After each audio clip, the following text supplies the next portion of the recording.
इस कहानी की शुरुआत होती है एक बहुत ही खूबसूरत गांव से, जिसका नाम था ढोलकपुर। ऊंचे ऊंचे पेड़, हरे भरे पौधे और एक शांत वातावरण। उसी गांव में रहते थे 3 जिगरी दोस्त, राय स्टार, ज्ञान भाई और अज्जू भाई। लेकिन उस हरियाली को किसी की नजर लग चुकी थी। एक लालची इंसान था, पुष्पा। वो दिन रात जंगल के पेड़ों को काटता और उन्हें बेचकर खूब पैसा कमाता। धीरे धीरे पुष्पा बहुत अमीर बन गया, लेकिन साथ ही साथ पूरा जंगल भी खत्म हो गया। ढोलकपुर का हरा भरा जंगल अब एक सूनी बंजर जमीन में बदल चुका था। एक रात आसमान से अचानक एक सफेद रंग का विशाल पेड़ जमीन पर उतरा, मानो भगवान ने खुद भेजा हो। तभी एक रहस्यमयी आवाज गूंजी, तुम तुम तुम तुम सहूर। और वो पेड़ एक इंसान में बदल गया। लेकिन वो आम इंसान नहीं था, उसका शरीर लकड़ी जैसा था। उसने एक मंत्र बोला और देखते ही देखते बंजर धरती पर फिर से हरियाली लौट आई। पूरा जंगल रातों रात फिर से जिंदा हो गया। सुबह गांव वालों की नींद खुली तो देखा चारों तरफ हरियाली थी। हर कोई खुश था, लेकिन पुष्पा की लालच अब भी खत्म नहीं हुई थी। जब पुष्पा को खबर मिली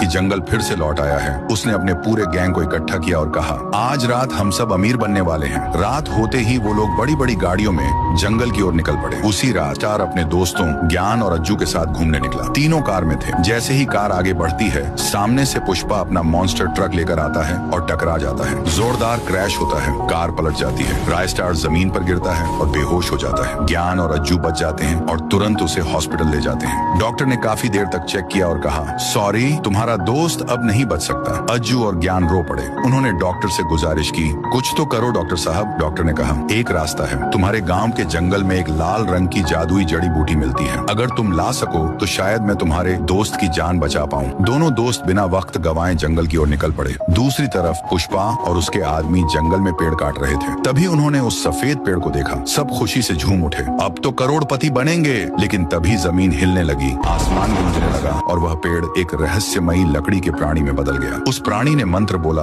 और देखते ही देखते पुष्पा और उसके सारे आदमी पेड़ों में बदल गए। उसी वक्त अज्जू और ज्ञान जड़ी बूटियां ढूंढ रहे थे और उन्होंने ये सब अपनी आंखों से देखा। ज्ञान बोला, जल्दी भागो, ये हमें भी नहीं छोड़ेगा। जैसे ही दोनों पीछे मुड़े, वहाँ वो लकड़ी का भयानक प्राणी खड़ा था। ज्ञान समझ गया कि अब कोई बचने वाला नहीं। उसने आजू से कहा, तू भाग, मैं इसे रोकता हूँ। ज्ञान उस पर टूट पड़ा, लेकिन वो प्राणी उस पर भी जादू कर देता है और ज्ञान भी एक पेड़ में बदल जाता है। आजू जैसे तैसे भागकर अस्पताल पहुंचा और डॉक्टर को जड़ी बूटी दे दी। डॉक्टर तुरंत राय स्टार का ऑपरेशन शुरू करता है और सुबह तक राय स्टार ठीक हो जाता है। जैसे ही राय स्टार होश में आता है, वो देखता है आजू अकेला बैठा है। वो पूछता है, ज्ञान भाई कहाँ है? आजू रोते हुए सारी बात बता देता है। राय स्टार कहता है, जिस दोस्त ने मेरी जान बचाने के लिए अपनी जान दे दी, मैं उसे हर हाल में बचाऊंगा।